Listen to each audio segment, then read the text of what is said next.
over Mayor Lyles' unexpected announcement. The mayor saying that she will step down at the end of next month with 3/4 of her term left.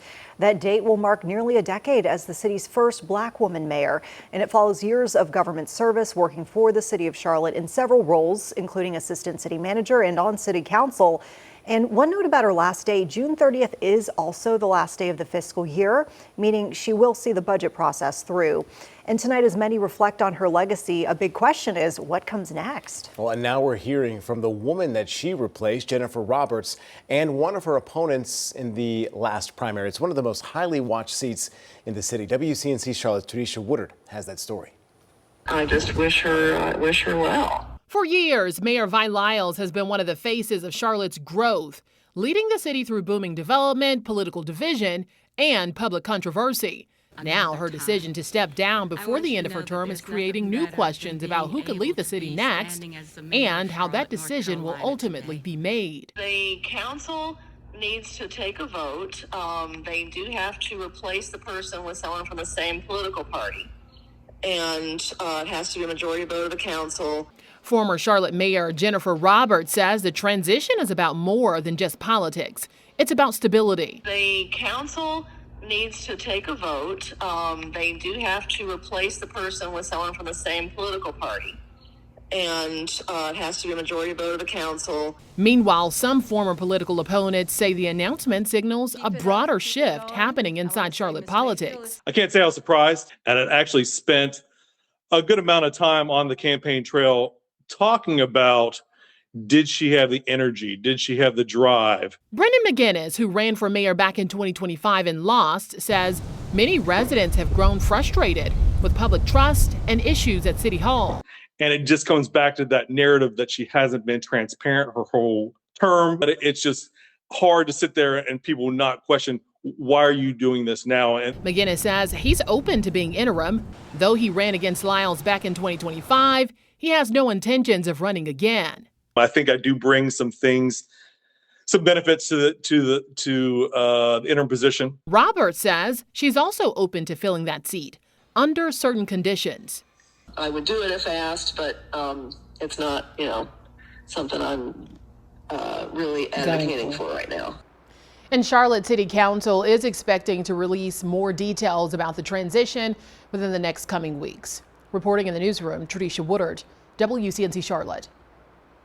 Well, people have asked, has City Council done this before? In fact, they have. It's only happened twice in the past 15 years, though. In 2013, City Councilwoman Patsy Kinsey finished out Anthony Fox's term when he went to serve as the U.S. Secretary of Transportation for President Obama. Well, Patrick Cannon was elected as mayor just months later, but resigned in 2014 after he was arrested for corruption at that time. Now, Dan Clodfelter was appointed by council to serve the rest of his term. Now, at this time, there's no word on who will step forward just yet. Of course, this is so fresh, just happened this morning. There's a lot of work to do, but council is required to appoint a Democrat either on council or from the community. So the mayor pro tem tells us he's confident City Council will make their choice by July 1st. They likely will not unveil the process to the public until the first week of June. So it's unlikely someone is going to be appointed who intends to run for mayor. Meantime, reactions continue to funnel in tonight following this shocking announcement. Governor Josh Stein issuing a statement saying in part that Lyles' steady leadership has guided Charlotte to an even better place, and he added that the city is stronger because of her leadership. Congresswoman Alma Adams also responding tonight, saying in part that she always put Charlotte first and led with integrity and honor, and said that the city is eternally grateful for her leadership and passion for the community. Now, around 6 months ago, shortly after Lyles was sworn in for her current term, WCNC Charlotte morning anchor Ben Thompson sat down with her to talk, and she reflected then on her ties to the Queen City. We have a ton of people moving here every day, I think 150 into the region every day. For newcomers who don't know you,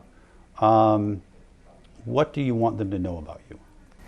I want people to know, not just the newcomers, but the people that I've grown up with here, that I would do anything. I love the city. I never had another choice of doing anything except being here.